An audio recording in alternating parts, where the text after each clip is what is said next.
நெட்டச்சிக்கு மூடு எப்போ எப்படி இருக்குன்னே தெரியாதே. டிவி பார்க்குறா. சரி போய் பிட்டை போட்டு பார்ப்போம். வள்ளி வள்ளி. ஐயோ, உன்னை பார்த்தாலே எரிச்சலாக வருது. ம். ஆ, வாயா வா. என்ன ஊர் சுற்றிட்டு வந்துட்டியா? அப்படியெல்லாம் இல்லை வள்ளி. பையப்புள்ள எதுக்கோ பிட்ட போடுறேன். ம். ஆ, என்னவா? ஏன் மூஞ்சியெல்லாம் இப்படி சுருங்கி போயிருக்கு? ஒன்றும் இல்லை வள்ளி. மொசை பிடிக்கிற நாயை பார்த்தா தெரியாது. எனக்கா உன்னை பற்றி தெரியாது. என்னன்னு சொல்லு. சொல்றியா பெண்ண? இந்த ஃபைனான்ஸ்காரனுக்கு டியூ கட்ட முடியல. உடனே ஃபோனை போட்டுக்கிட்டு வீட்டுக்கு வரேன் அப்படின்னு சொல்கிறான்.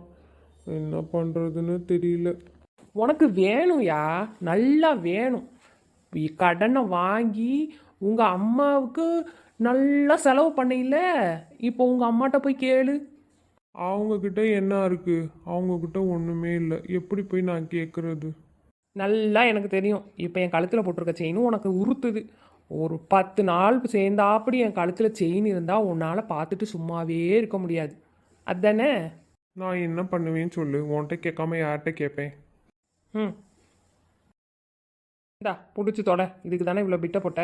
போ, போய் வச்சுட்டு உன் கடனெல்லாம் கட்டு. மிச்ச காசை என்கிட்ட கொண்டு வந்து கொடு. அதையும் கொண்டு போய் உங்கள் அம்மாட்ட கொடுத்து என்னப்பா டென்ஷன் ஏற்றிடாது. ஆமாம் சொல்லிட்டேன். வள்ளி தேங்க்யூ வள்ளி. ஆமாம் ஆமாம், நல்லா வந்துடுவான் இழிச்சுக்கிட்டு. கழுத்தில் ஒன்றும் போட விட மாட்டேங்கிறானுங்கப்பா.